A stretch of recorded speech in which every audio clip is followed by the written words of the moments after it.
going to be a fast game, which is hype. So, all right. We did it, team. We were able to get in there and get to this point. But let us look over the second game here. We got a VOD. It's game 2. We're towards the end of the champ select. But Chinese casters, we'll keep them quiet. But always love having the chatter behind. Oh, there we go.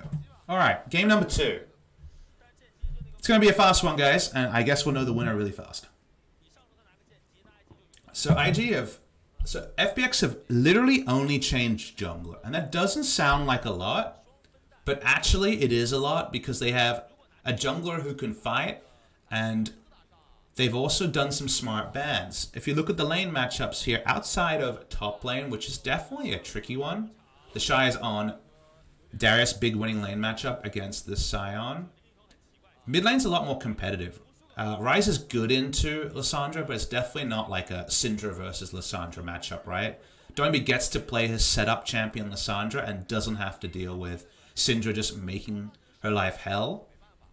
The bot lane 2v2, it's the same matchup, so, you know. I think it's going to be slight lead to IG, but it's not going to be massive. The Olaf does have mid to jungle around, and potentially you kill Darius once. Killing him a second, third, fourth time can possibly be taken down. But cool to see Darius make it out from the LCK. Summit's played it a couple of times. Hasn't really played by anybody else, but top lane Darius into hard tanks is a really good matchup, and that's the reason why we're seeing it. I'm going to put the speed up here. Nothing came together for IG in game number 1. Doinby's roams, his attempted turret dive at 5 minutes didn't happen. His teleport didn't happen. And Kane just took over the game. That will not happen in game number 2 in the same way, because the draft has actually adjusted more from changes to the way IG were able to put together their champions than necessarily the actual picks on the side of FPX. So we'll fast forward a bit here.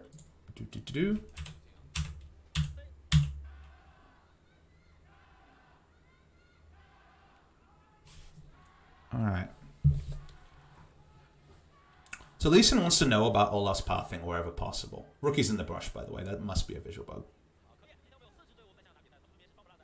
I don't think you know until... Yeah, see.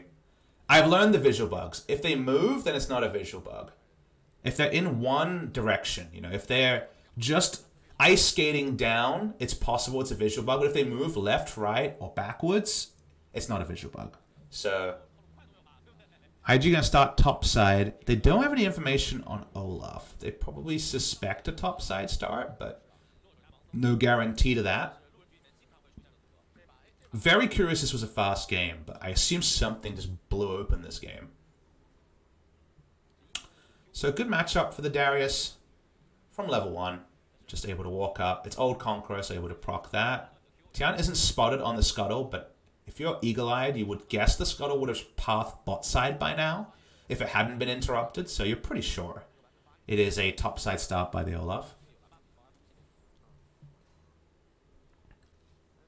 But this game is all about hitting 2 items on Kai'Sa and winning from there, but also the potential of Olaf to straight up win a game. And it's something I think is a lost art form, but jungle carries with Olaf and Kindred, those kind of picks can just happen. I think Ning was the big reason they won game number 1 as well.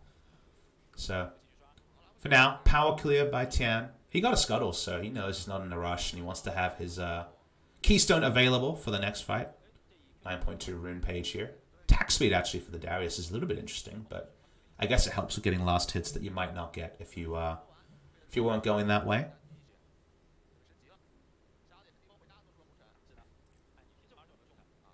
So far, no kills in 4 minutes, so this is LPL letting me down for sure. So Tian not spotted. Only gets spotted now. The second time Jackie Love has walked up to him. Oh my god! That was a W from the heavens. But it actually baited Tian into going over the wall. That's so funny. Actually, missing the W there would have been better for FPX, because otherwise he wouldn't have flashed the wall. Now watching top side, Ning isn't Kane, but he's trying this. Don't know. I don't think they get the kill with double flash there. If they get the Q there, so maybe it doesn't matter. But yeah, this definitely happens though in games where you get an amazing skill shot and it baits you into a bad decision. Wow, okay, well. The Shy only cared about his lane state while Krugs was started, and Tian just pops through Predator. That's really nicely played by Tian on the side of FPX. Nicely done there. The lust for lane state is something that all these lane-focused players do. Nuguri would have made the same mistake, so you understand it. The classic top laners, top lane carries, top lane play.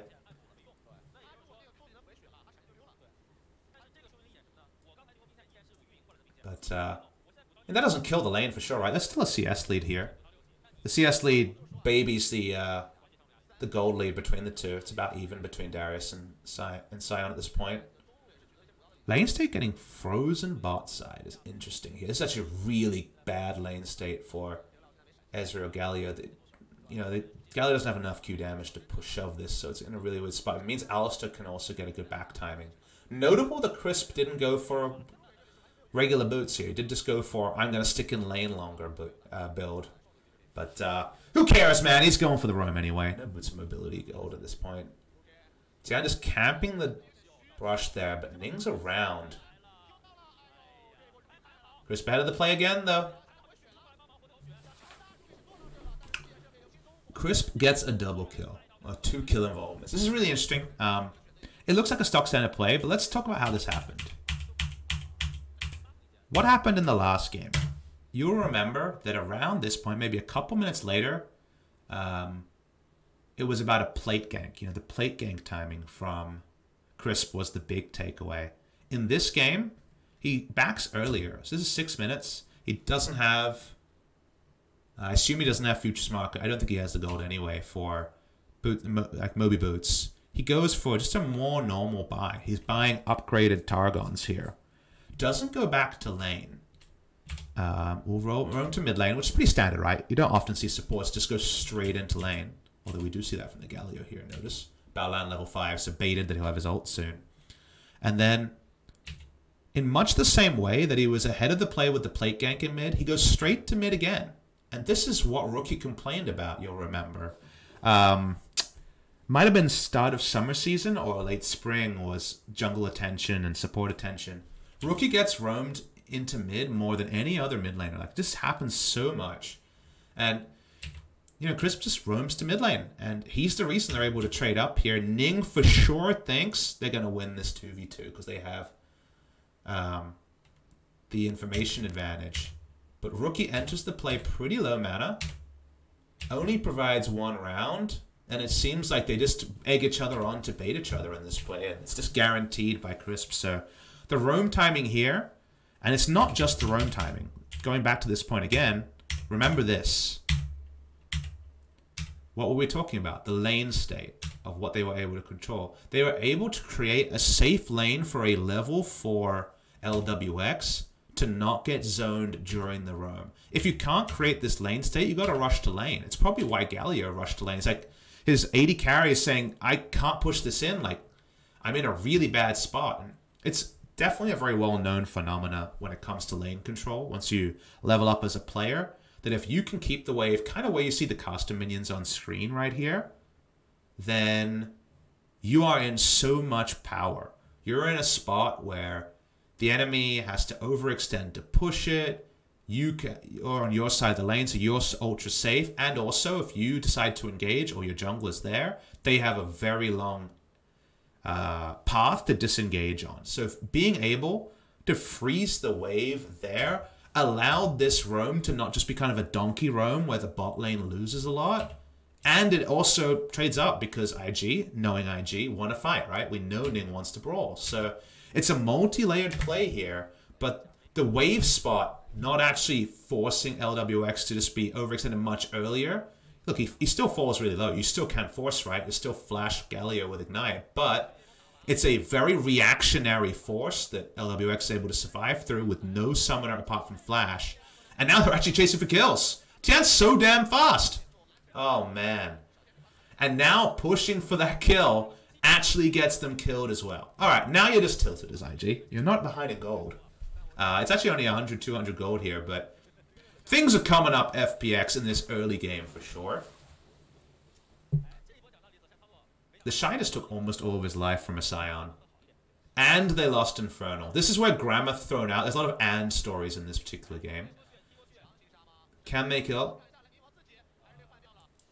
Yeah. The Midas touch has escaped IG this game, and I think we should focus on the fact that their medium risk plays have been well punished, so that's a good job to FBX, but FBX's roams have been pretty low to medium risk and have had big high rewards, like that out trade in the mid lane. The Shy is, you know, we have a lot of Ghost Flash Darius in Korea, so I'm used to people just dying. And they got the kill bot lane as well. Are you kidding me?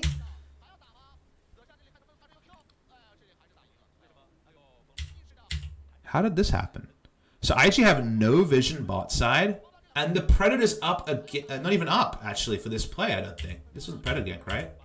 Just a regular Olaf gank. Galio goes in, he used his flash earlier, and they get the kill bot lane as well. Man, IG got epically tilted from the earlier plays in this game. This is definitely the IG game where you're like, yes, KT will beat them in a best of 5. How could you tip IG in a best of 5? They're chasing the loss in this game in a pretty big way. Don't be dies, but just kill gold is what's rescuing some different lane states. This is a really good gank time. Tian is such a creative Olaf player. It is really awesome. Not many words here. It's just, this is the sort of game where if we could do the VOD over and just locked cam, like what camps the Olaf goes to, it would be so satisfying. Let's find out actually. Since his Predator, so he Predator ganked, right? We saw that. So this is the Predator gank bot lane from downtown Rammus style. Quality's gone down, don't worry guys, it's because I did too much rewinding. So he chases for this kill. Could I have the quality up again, please? Alright, so that was the play we saw earlier. No worries. So then Olaf takes the Infernal Drake. That's sort of like, IG will be tilted, but we noted there was no gold lead to speak of. He takes his red. It hasn't reset, by the way, but he already had full Cinderhawk, so it was already super fed Olaf. Damn. What a path. This is the jungle path where you know the game is over. When you Predator gank bot lane, Infernal Drake, then you take your red buff and Krugs, and then double kill bot lane. Like, is a game ever lost after that moment? Could you ever lose this game? As Tian, everything you just touched went to gold in the biggest way. You have literally the Midas touch, which means that your touch turns things to gold. What a sick gank path there. And everything came off in the best way possible. You could argue the same about Ning and his crazy Kane play in game number 1. But I love the fact that FPX's lead in this game was created around a really smart, safe roam. And then finished off by both some opportune play, but taking the right risks here. Olaf is an ultra monster without shopping. He would go back, Ninja Tabi, and Ruby Crystal. Yeah, you can see why this is a short VOD. That is that was really, really big stuff to come through from them. And now the matchup of Olaf Lee Sin is going to be very Olaf favored. It's usually Lee Sin has to hit the first Q, otherwise Olaf outtrades because he has more chase and can't be disengaged. But now it might be worse than that. Gimgoon has no items, so still can't really do much in lane. So they don't have any lane presence top. Rift Herald's actually very hard for them to take. I think IG understand that. They know that if you lose Rift Herald as a Darius versus Scion, the game's over anyway. Now Ning's going to solo it down. Important note, TP advantage to Scion. And Tian says, screw Rift Herald, I'm going to kill people. And this is definitely FPX doing some really good proactive macro. I'm not used to teams being this proactive because, again, I cast LCK, but I love how they could have, like, what does an LCK team do here? That's the fun question. Let's go back.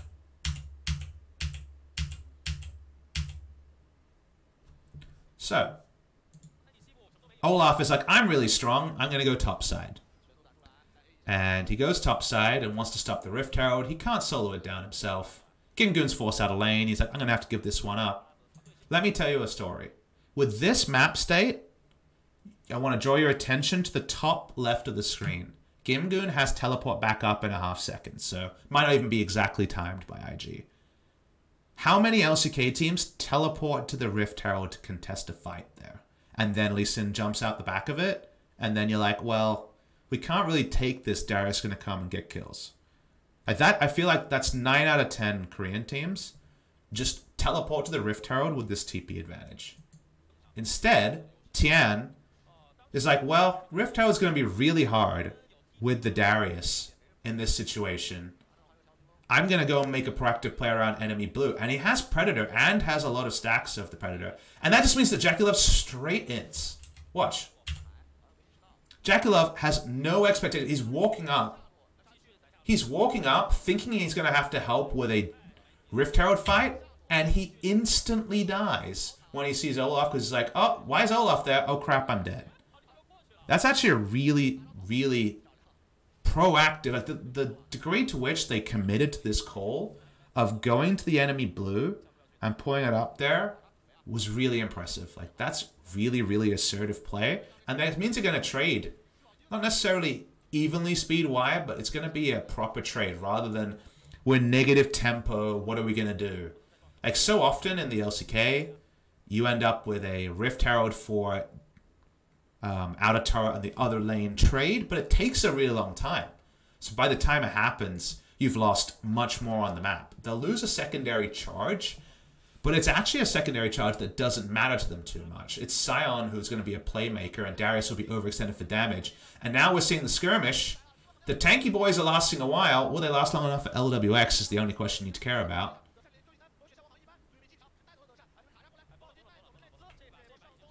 So getting a longer lane topside actually doesn't matter so much.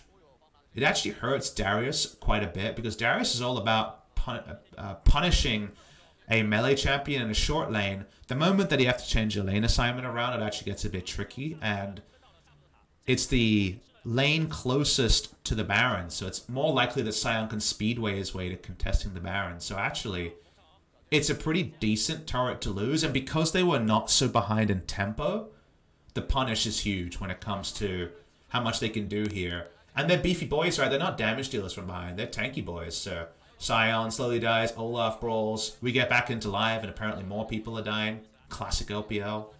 But they buy the time for the Kai'Sa to be there, and she's really strong to 2 items compared to game number 1, where if you remember, Kai'Sa's 2-item spike was super late. Or at least was very delayed compared to JackeyLove's 2-item spike. This time JackeyLove is 35 CS behind. The 2-item spike's going to be early, and or the ducks in a row are there for FBX. They still have a team fighting comp. They still have a comp that Kai'Sa can hard carry very easily. And there's only one lion in this jungle. It's the Olaf. So when you play hard and fast like you do in the LPL, and like how Invictus Gaming always will, you get games like this that actually are way more over at 13 minutes than you will usually see. And that's not a, well, I know they won't pull back, blah, blah, blah. It's, well, I know they'll punish, and I know they have gold and item leads to flex. 2,300 gold lead for Kai'Sa over Ezreal. That's a GG right there. You never come back from that. The game can never be won when you're 2,300 gold behind on Ezreal with Kleptomancy. So, yeah. Now, as a chat, we get to be excited about how double Infernal Medjai's at 14 minutes FBX is going to style on IG because they have almost no chance of coming back in this game.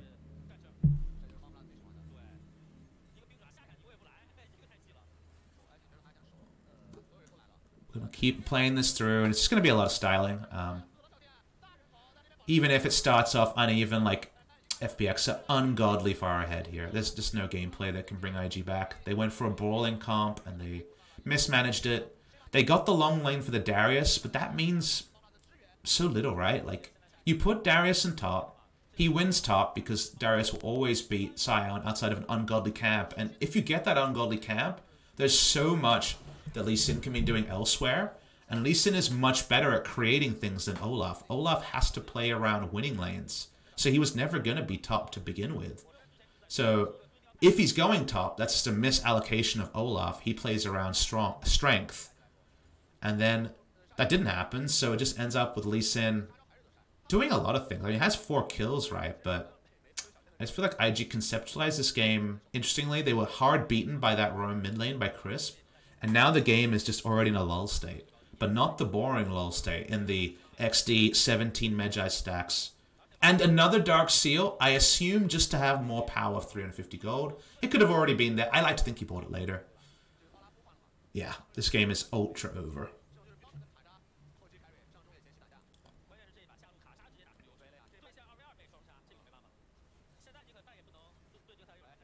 And then now you can just piggyback ult, and by that I mean Kai'Sa can fly in on a Scion ult, and Gingun takes his shield and like 500 health, and then they get away from it because it doesn't matter. They're so far ahead. So I guess the shorter VOD actually wasn't that much of a misnomer. We got to see the extra action, and I'm not sure if the crisp roam was caught on the short VOD. To me, that was the tilter here for IG, and then the shy overstaying for Tian to just monster. You know, I've only seen isolated Tian moments. I usually see 1 or 2 games per week of FPX. I don't have time to watch their full series, and for sure this guy is super good, but when you can pull off the ye old double kill bot lane, Infernal, red buff, Krugs, double kill bot lane, like, yeah. It's the good old GG.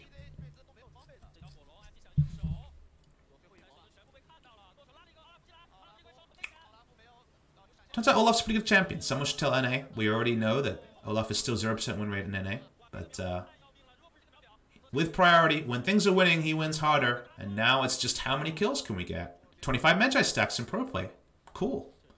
Achievements unlocked in this game for sure. We'll let it play out. I'm going to look at mostly chat here, see if chat has any questions, because I don't really have any analysis now for this game anymore.